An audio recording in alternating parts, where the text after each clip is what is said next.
Hello, thank you for joining us on Joy News Desk. My name is Benjamin Akakpo. Coming up, parliamentarians exchange fisticuffs, blows over approval of e-levy, forcing the House to adjourn consideration of controversial electronic transaction tax today.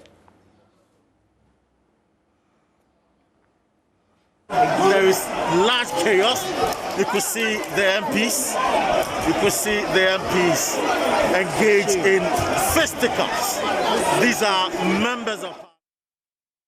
If you missed it, we have a report of all that happened overnight for you. Meanwhile, the majority leader has fought of claims. First Deputy Speaker was left the seat to vote.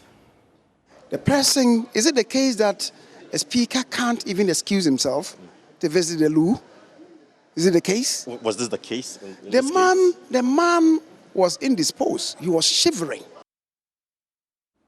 And still in Parliament, we'll hear from a member of the House, the Subin MP, who warns his colleague MPs against taking the electorate for granted, else they will be surprised following the unpleasant scenes that characterize their conduct in the House in recent times.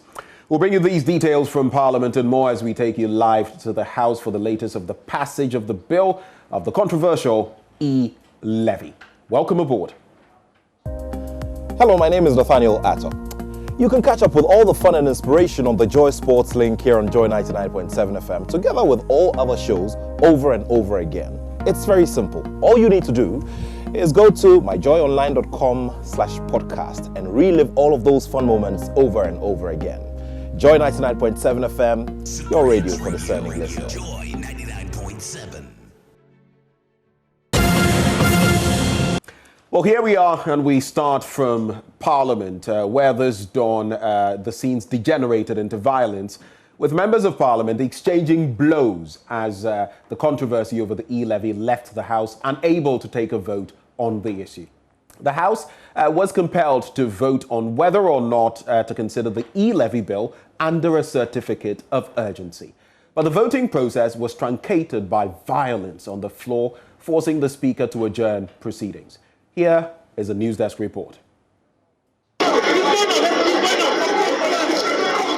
It was a free-for-all brawl by members of Parliament, hands at each other's throats, throwing punches like boxers in the ring, and ripping apart each other's shirts.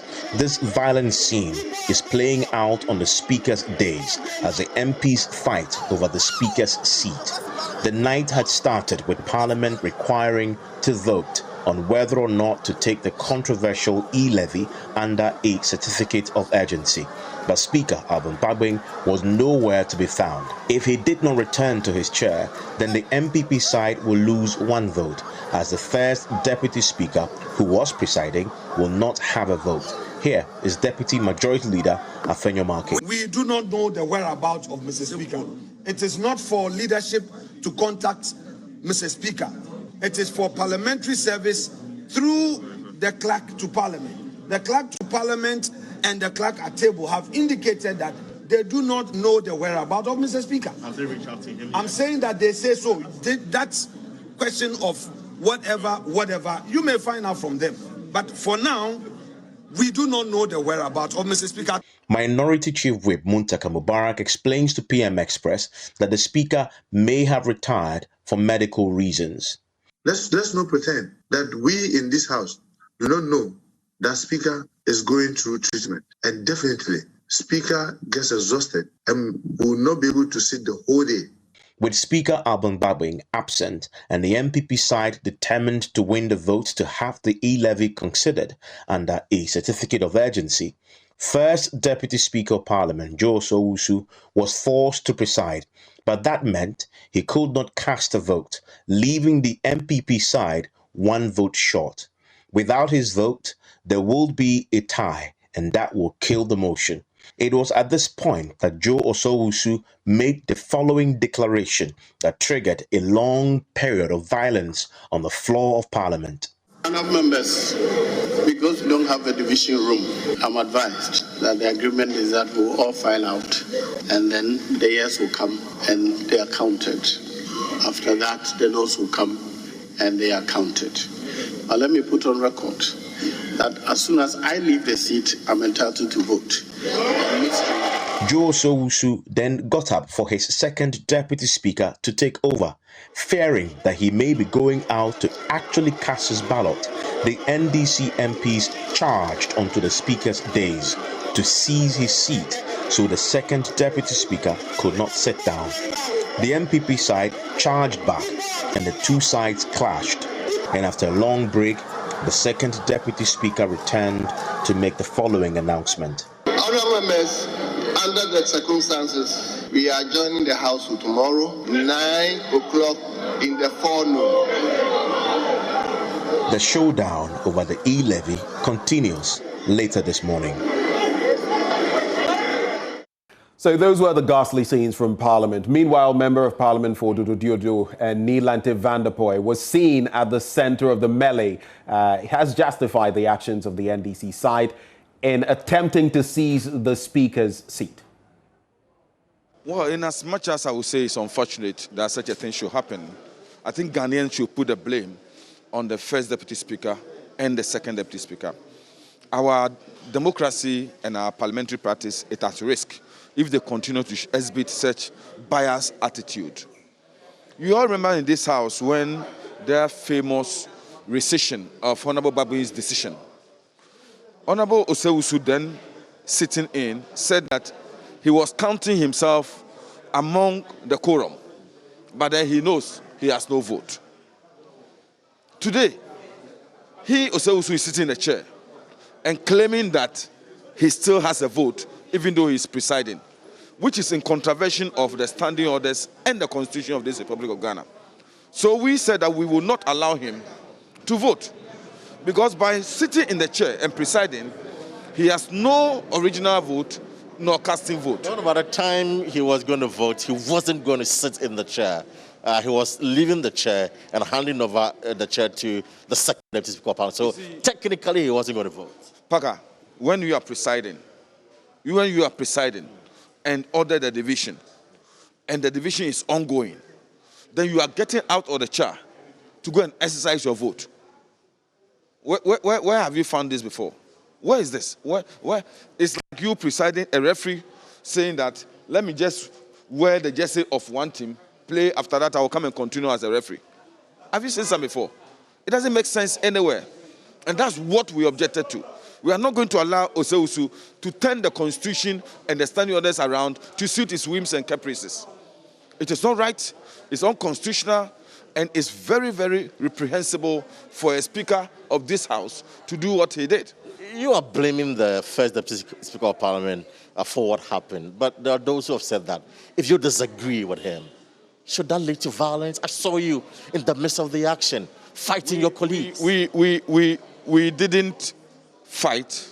We were principled in the fact that this man once said that as the first Deputy Speaker, he wasn't a Speaker. It led to confusion.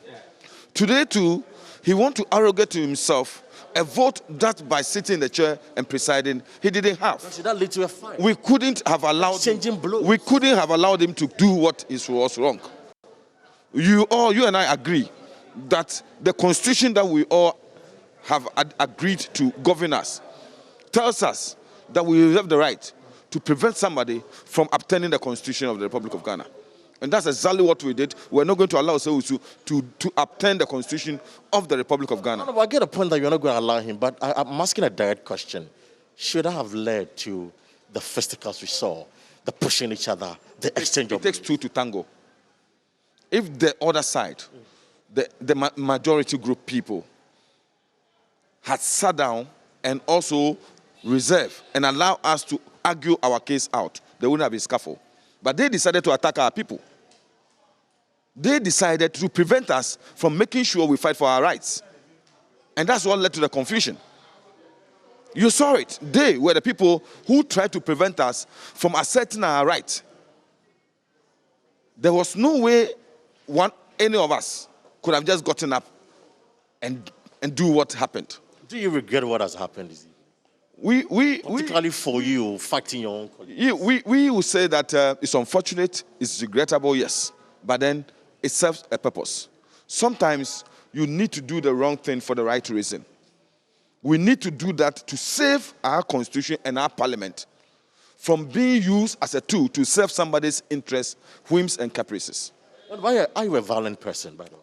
I am not. You're not a violent person? But did you see anybody there as violent? I'm just asking a question because nobody Ghanaians there. who are watching journey this Nobody evening there. are disappointed in members of parliament. Why should particularly the members of minority? Parliament? We were fighting for the interests of Ghanaians. We were fighting that we shall not allow such an atrocious levy to be put on the head of Ghanaians.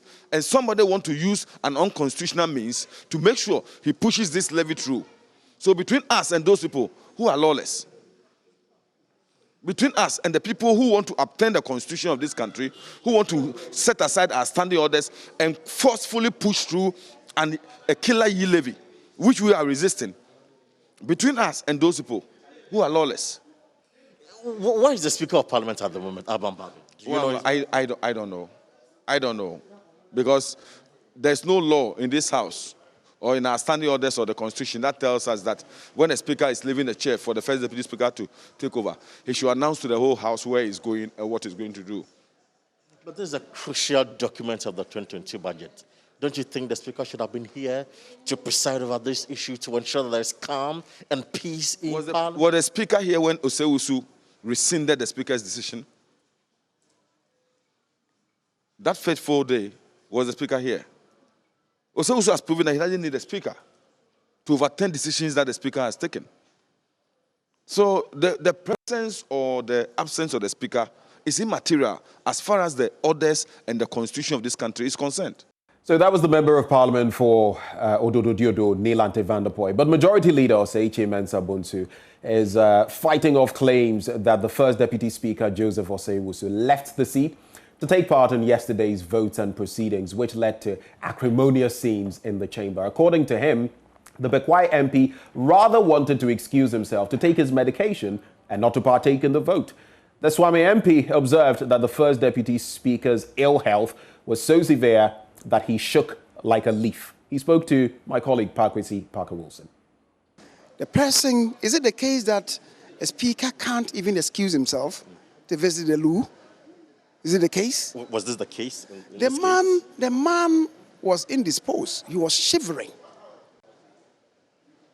And he went to the clinic. The record is there.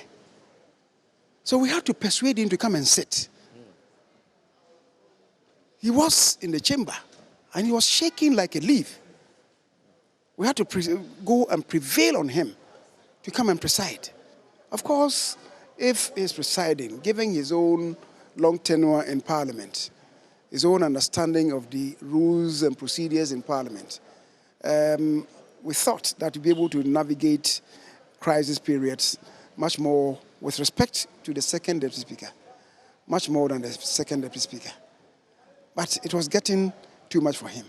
So he said he wanted to excuse himself, to take his medication, and then perhaps to come back if he felt okay, or perhaps maybe to sit somewhere.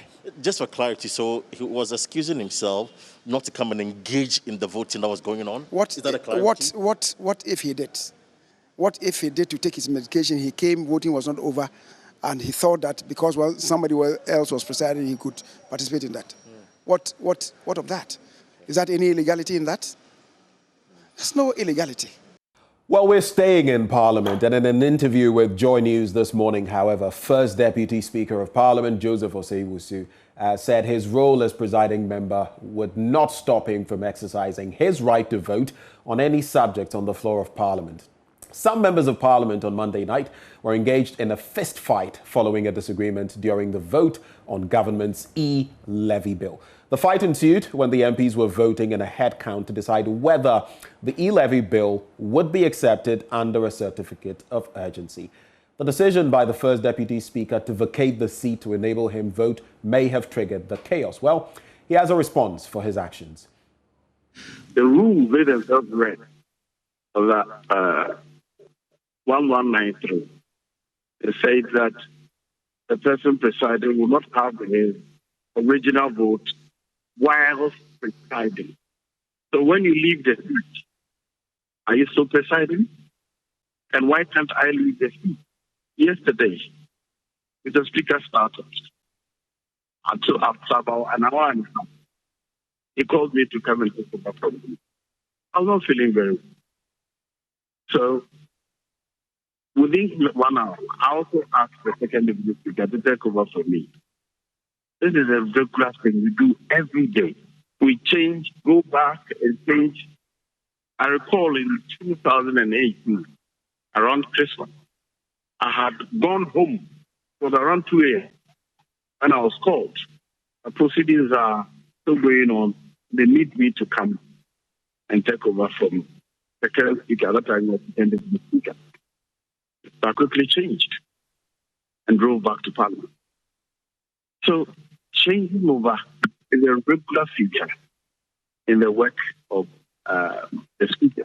At the point when we get to the division, the whole proceedings are a new proceeding, start afresh. And therefore, I can change and then leave the seat for the second deputy speaker after he has voted. And this has become necessary because of our current circumstance. The only advantage the majority has over minority is one vote. Anytime the speaker is not present and one of the two deputy speakers preside, then the majority is disadvantaged. That is what the minority perpetuates. But as long as we can change over, then that advantage is restored. And in my view, and I still hold that view very strongly, that as long as we can change the seat at any time, this should not give us a disadvantage. Otherwise, no proceedings will go on. Why should I come and preside so that I can't take any decision? What is the point? Well, the first Deputy Speaker also wants the House to identify and punish members of Parliament seen fighting on the floor. Happened last night. I slept the chamber. Most of the time it happened behind me. I see them in the video. But you can identify individuals. If you don't call out those individuals and hold them responsible for their actions, and you lumber those together, nothing will change. Disappointed. This is my fourth term in Parliament. It is only in this 8th Parliament that there have been violence. The first 2 Parliaments, I was with the minority. We objected strongly, we made our case strongly, and we never attempted physically to disrupt any proceedings. Never once. The worst we did was to walk out of the chamber. So we should point out who are specifically seeking to disrupt proceedings. And before it gets to that, they show their intention. And they're all on camera. So we should point out those specific individuals and call them out. Point the error of our thinking. Nobody should accuse me of misconducting myself in December because I never do. Well, let's go live now with Parkwesi Parker-Wilson, my colleague, who joins us with the latest from Parliament. Parker, is the House in session yet? I mean, we were told that it was adjourned to today and that proceedings would start at around 9 o'clock. Has this started yet? Well, I just got to the President of Parliament. I've checked with the MP.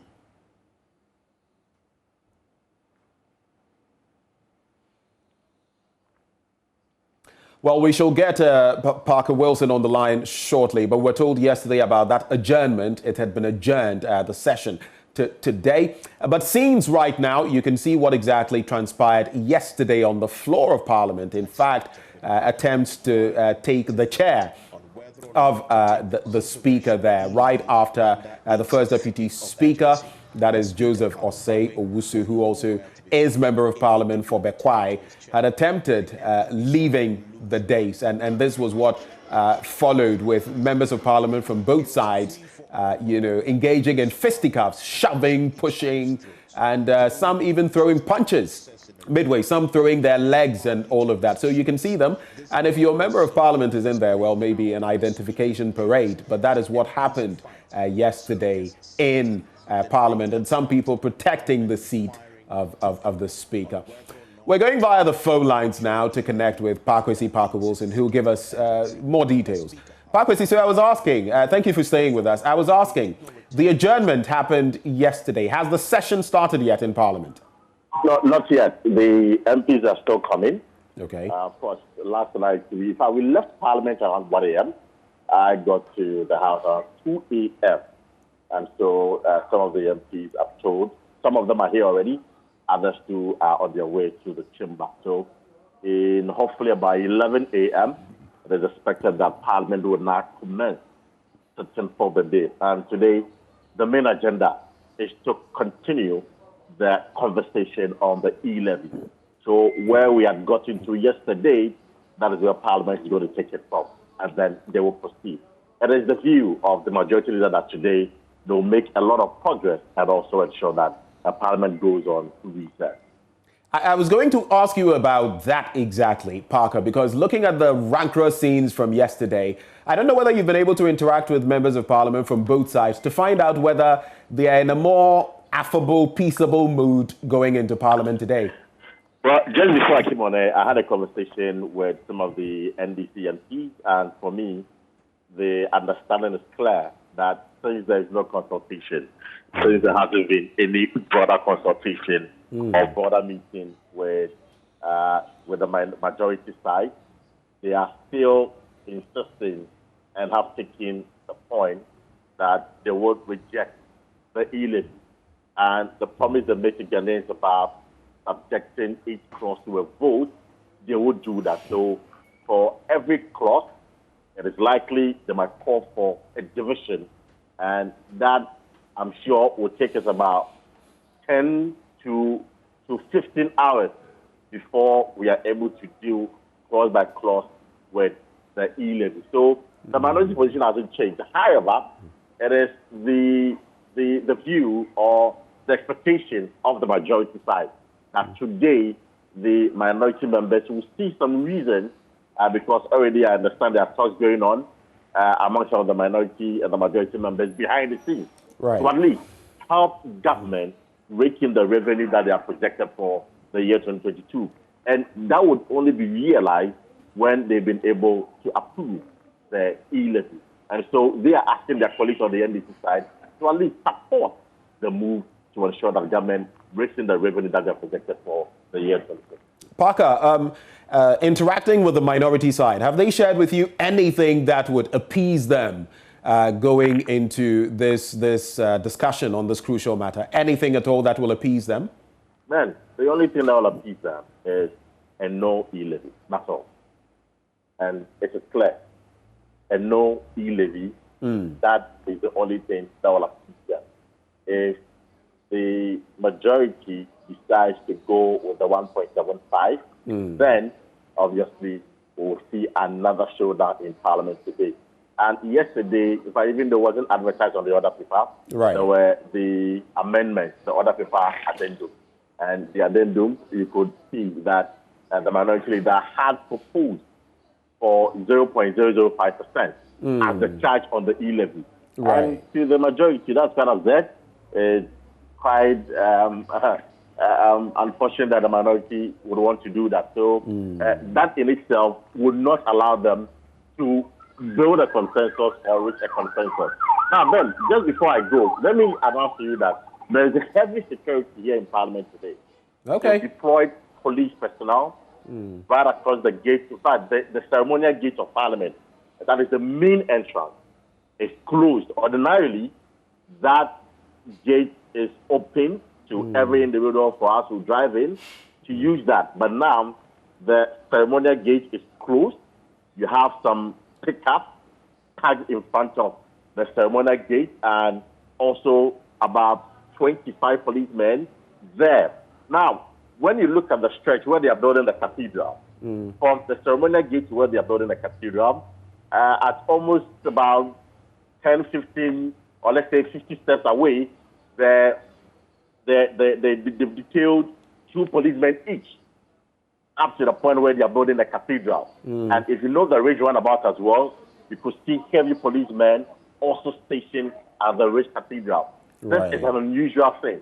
It doesn't happen in Parliament or this area, but basically because of the level of tension we saw yesterday, the criminal scene, the chaos, and as you put it, the melee in the House, they have detailed police officers to come and guard it. So those of us watching us, and especially the MPs who are coming, should know that the ceremonial gate is closed. And now every individual who is coming to Parliament has been asked to use the protocol gate. That is the entrance leading to the Communications Ministry or close to the GI gate. So that is where every member of Parliament, or even the media and those of us who are coming to Parliament, have been using. And if we get there as well, there are about 5 pickups that I saw, police pickups, and about the police officers also are ensuring that they check every individual who comes in to Parliament. So this is the level of security we are having in Parliament today. Finally, Parker, before you take leave of us, I just want to know, do you know whether we're going to have the Speaker, the Right Honourable Bagman, in the seat? Because we know he returned recently from treatment. He's not been so well. We also know about the First Deputy Speaker, Joseph Osei-Wusu, who supposedly is also not well. Do we know who is going to chair the business of Parliament today? Ben, I have been reliably informed that the Speaker will assume the seat today. He will take the chair and preside over sessions. It is his duty to do that. And so today, he will come to the chamber, preside over sessions, and ensure that the e-levy, whether it's going to be passed or rejected, we don't know yet. But, of course, the Speaker of Parliament, Abba Babin, will be in the chamber today. Parker Wilson there, our parliamentary correspondent, bringing us the details from there. Thank you very much, Parker. Now, the Member of Parliament for Subin, Eugene Entry, says MPs have not lived up to expectation. His comment follows a series of unpleasant happenings in the House, with the most recent one being a row over the acceptance of the 2022 budget. Mr. Entry says, despite the tension in the House, MPs should show maturity and respect one another. He's been speaking to Joy News' Parker Wilson. I would say that we have not lived up to our standard as members of Parliament. Is there tension in Parliament? Of course there's tension. There's tension everywhere. There's tension. What can be done to douse this tension in Parliament? Because we have 3 more years to go. I believe maturity and respect for each other. You understand? Yes, I believe we are all good friends. I mean, all of us, we are all good friends. We are, we are brothers, trying to serve our nation. You understand? But if something doesn't sit well with you, violence must be the last. It shouldn't be even the last. It shouldn't be even. You perish the thought. You shouldn't even consider it. But look at what happened. Look at what happened on the 6th of January. Look at what happened again. I feel you're very disappointed. Of course. I mean, that's not what I subscribe to. That's not what I subscribe to. Right? That's what I subscribe to. Do you speak to your NDC colleagues on the other side to behave? I speak to virtually almost everybody, every day. Yeah, my friend, we just came out of committee. I was in the left with Sabuba MP, Wenchi, all of them. Yeah, we all came out. We are brothers. Right? Yes. But sometimes I don't understand. In the psych, even last time, I think Honorable Badman shouted at one of them. Keep quiet or shut up. You heard him? Yes, out of anger. Because they tried to even tell him how to do his job.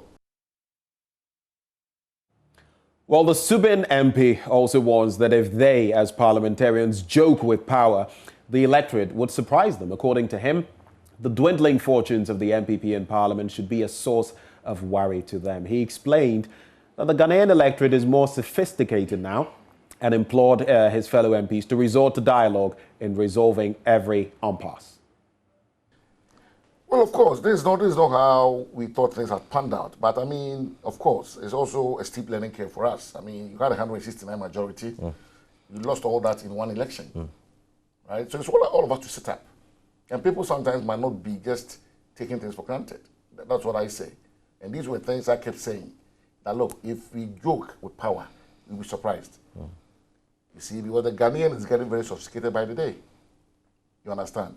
I'm of the humble view that this MPP administration led by President Kufuor, we've had so many lessons that we have to learn from. Because Nanado was elected with 169 members, he was given 169 members of Parliament to work with. He won the election by almost 1 million votes in one fell swoop. We came to power. I think we lost about 42 seats. Right? And in the process, we lost almost all the curriculum teachers. You understand? So what went wrong? These are some of the soul-searching questions we have to be asking ourselves. Right? We came to Parliament on the 7th of January. and elected a speaker. And that also didn't go in our favor, right? And ever since, the NDC has tried its utmost best to scuttle almost every single budget that we've brought. It started in March. Then we are witnessing it in November or in December. So clearly, it's not going to be a very easy ride for us in this 8th Parliament, the way the posture of the NDC. But they say you are forced to an entrenched posture. Well, you have to bend. You have to be amenable. I am all for negotiations. Okay. Right? Because at the end of the day, you cannot always be relying on the strength of your numbers. Because anything can happen. Death, emergency, pregnancy, this. So anything can happen in a medical situation. So I'm of the humble view that we have to constantly engage. Still on last night's chaotic scenes, Executive Director at the Africa Center for Parliamentary Affairs, Dr. Rashid Draman, has administered parliamentarians to build a healthy working relationship among themselves to enable them carry out parliamentary duties without any friction. He spoke on the AM show with my colleague, Israel Lai. They need to find a way to build very good working relationships. It's otherwise, this is not going to be good. The question I kept asking myself as I was watching, the beginning of the drama, when they said, we can't find the Right Honorable Speaker. Where is the Right Honorable Speaker? I knew we were getting to what we got to. If relationships were good between Parliament and the Right Honorable Speaker, I mean now the MPs who are elected, the Right Honorable Speaker, would he have, stayed yesterday knowing the fact that the stakes are very high and so on, maybe despite some of his personal challenges? I don't know. It's just a question that kept running through my head. And I said to myself, maybe the Right Honorable Speaker would have stayed, despite all the issues, personal issues that he might have had. This, the first Deputy Speaker, I think is really looking at the rules in a different way. I have never heard a Speaker, presiding and at the same time being counted. When a couple of weeks ago, he counted himself for quorum purposes. Some of us argued that perhaps there was some sense in that, since he represented the people of the choir. I think yesterday's position that he took was quite a bit of a stretch, Israel. It was a bit of a stretch. That shouldn't have been the case, honestly, because like the honorable member in your studio said, it was his ruling that was being challenged. And then you get up and say, I can vote, and certainly if you are going to vote on your ruling, we know what was going to happen. They must realize that they don't have the numbers, and I think they have to find a way to work with the minority. Because look, the Right Honorable Speaker could have been there, for instance, but maybe one or two members could have been taken ill all of a sudden before this vote. We are all human. And there, that was Dr. Draman admonishing members of Parliament to build healthy working relationships. We take a break on Joy News Desk. We shall be right back.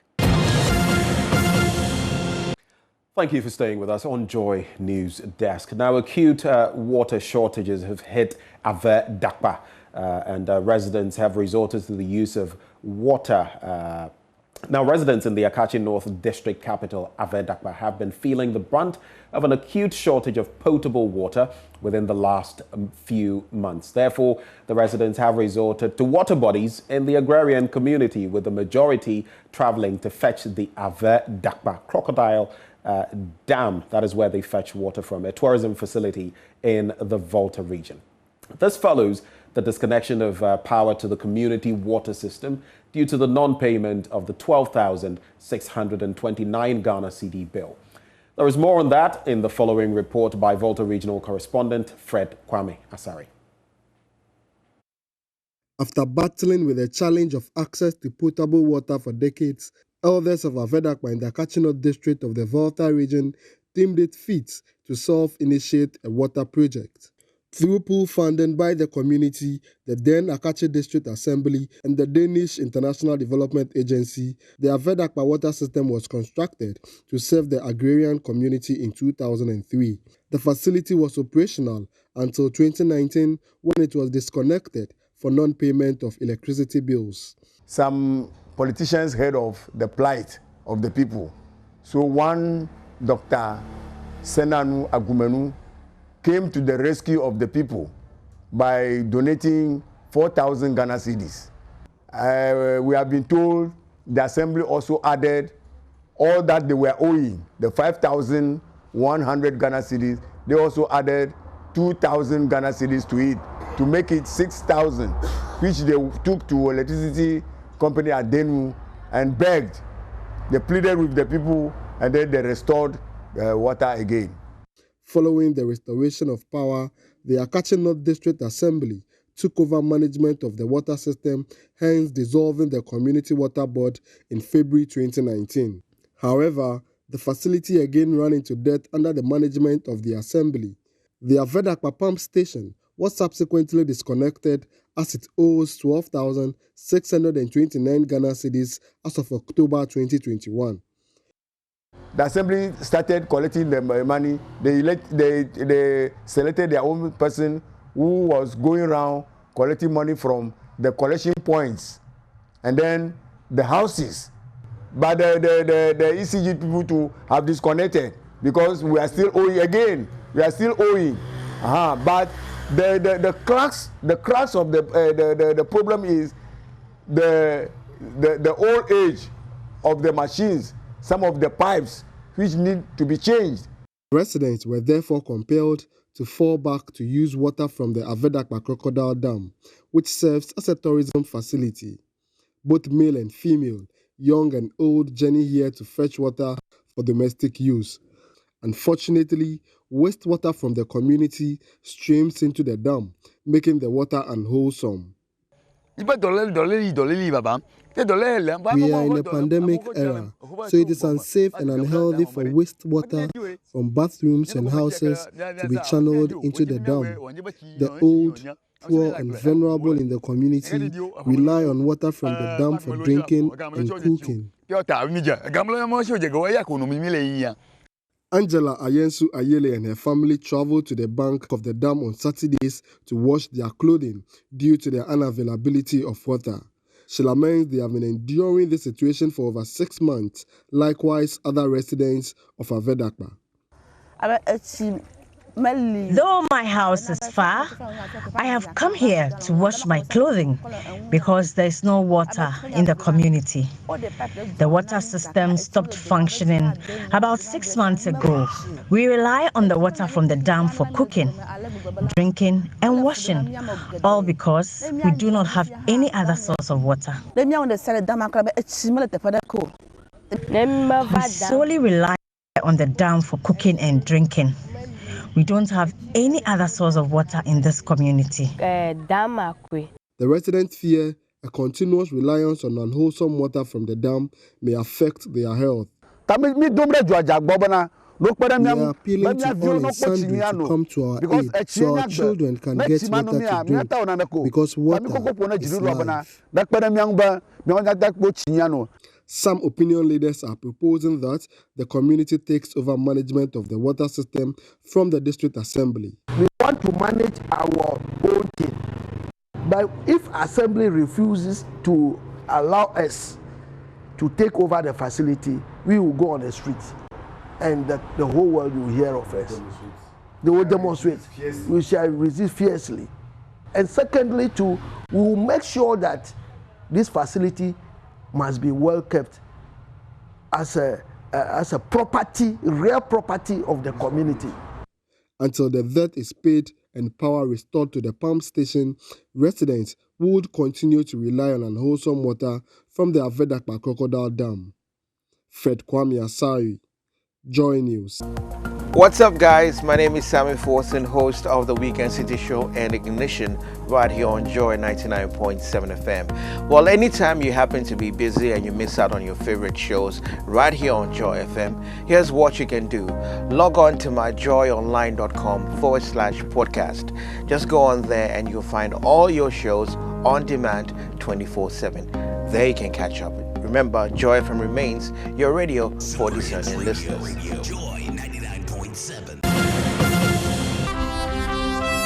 Hi, good morning. Welcome to Business. My name is Darryl Kwao. The Driver and Vehicle Licensing Authority has begun measures to reduce pressure on its network and offices for vehicle registration. According to the authority, it has built capacity of the existing technology and human resource that will ensure that vehicle registration is done seamlessly for the period. Deputy Managing Director Prince Edupoku disclosed this to Joy Business at an end-of-year carols and awards night for staff of the authority. The processes for registering vehicles at the Driver and Vehicle Licensing Authority, DVLA, has been streamlined to ensure that many processing points are available for the public to get served. However, there is always some pressure at the offices towards the end of the year and beginning of a new year as vehicle owners rush to get new number plates. Deputy Chief Executive of DVLA, Prince Edupoku, however, assures that measures are being put in place this year to avoid crowd at registration points. This is business as usual for us. Every year, especially the first few weeks of the year, we find some pressure coming on us, our staff, as far as vehicle registration is concerned. But we've put in place a lot of measures to ensure we have smooth process all through. This is COVID-19 era, and so we are trying to deploy some digital payment options so that you don't find a lot of people crowding in our various banking halls to make payment. We believe that next year there will be a lot of improvement. People will see that we have improved.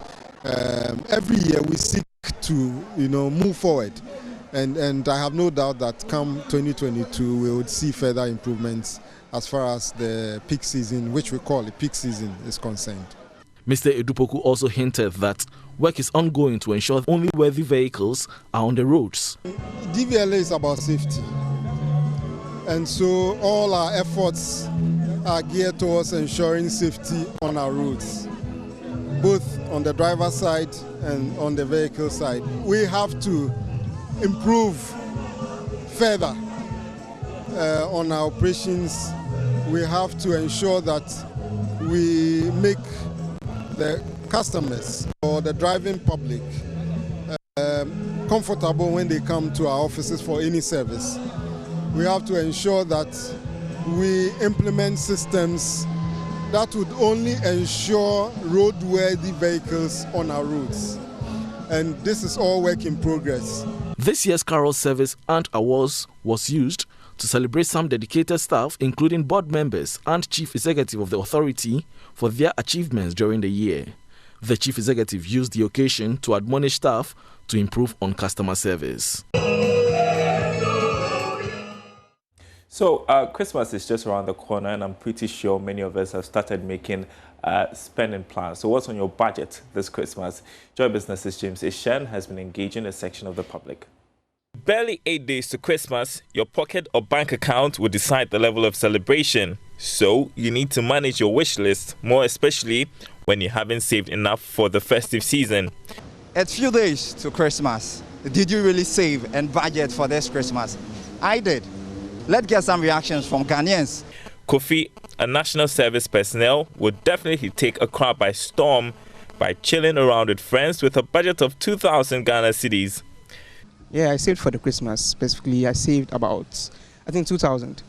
I'm going out with my friends to Bojo Beach at Weija to have some fun. And also on the 25th of December, we're having some carol service at my church as well. So specifically, we'll just be having fun just this Christmas. Jojo, a shoe seller, has already prepared for his kids for this Christmas. Normally, I budgeted for my kids. As you know, Christmas is for the kids, so I didn't budget for me, myself. I started buying my things before the Christmas because when we wait till the D-Day, things are going to be increased. Kiyamaza, however, saved for the Christmas, but prefers to be with family. I did save. And do you have any budget for Christmas? I can save, I can budget, I can save and budget, but I end up sleeping in my room. I won't go anywhere. Why? Tell me more. No, it's not something I usually do. Christmas is for the family, so I stay in my house, enjoy my family, prepare the cake, the usual thing, follow my bed and sleep. Ikuya, a soon-to-be lawyer, prefers to celebrate the Christmas with fufu and some good soup. Yes, I did put some money aside. So mostly what I budgeted for was gifts for people. So specific people, I have money set aside for them to get them gifts this Christmas. I don't know fufu on Christmas that we eat. So you're celebrating the Christmas with fufu? Yes, at home with family, yeah. Kids are definitely not left out. They have their own wish list because this is their time. Please, I want exercise books, a phone, laptop, computer, and design tablets to make my work easy in school. If you can bring me tablet to do some assignments, laptop to search for something that I want, and school chair, books, and... James Ishen's report for Joy Business. Well, the wish list for the kids, though, I wonder. More news on our website, myjoyonline.com/business. Sports is coming up next. Thank you for staying with us. We get into the sporting arena now. Mishael Kwenu is here with the details. Welcome aboard, my brother. Hello, Ben. Great. So I know the AFCON is coming up January 9. Yeah, that's when it kickstarts. Yeah. And we're looking at the Black Star squad, right? Are there going to be any local players making the cut? So from what we know, we should expect about, let's say, maybe to five names from Ghana's Premier League in the squad. We have Fatau Isahaku, who is blazing the league with Dreams FC. He scored about, let's say, 4 goals and 6 games. Actually make it because of the injury, but if he does, we are waiting to see what will actually happen with him. Let me ask you a very open question. I've heard a lot of stuff bandied around with regard to the prospects of teams ahead of the AFCON. What really do you think, Mishael, are the prospects of our Black Stars going into the AFCON? All right, so it's no secret that at the moment Ghana is not really top 5 in Africa. We have Senegal, Algeria, definitely Egypt. Yeah. And so those are the, let's say, top 3 teams who are being tipped to pick it. And our group is quite all right. You should be able to, if not anything, at least get second. If you can't get second in that group, I mean, you have no business. Yeah. Playing the But the good thing is, to wrap, football doesn't necessarily follow logic. Exactly. And sometimes you have poor teams defeating big ones. So yeah, we'll see how it goes. Yeah, that's entertainment about football. So yeah, you should always have to be on your toes, and that's what Milo will be looking for from his Black Stars. And that's how we'll wrap it up, Mishael. Yeah. Good to have you on board, Mishael Kwenu, bringing us the details there. We can have some more stories on myjoyonline.com. You can check it out. Our top story there right now, Joe Wise was shaking like a leaf, and that was Majority Leader clarifying the seat-switching brouhaha. That's how we draw the curtains on Joy News Desk with me, Benjamin Akakpo. Do stay for the rest of our programming.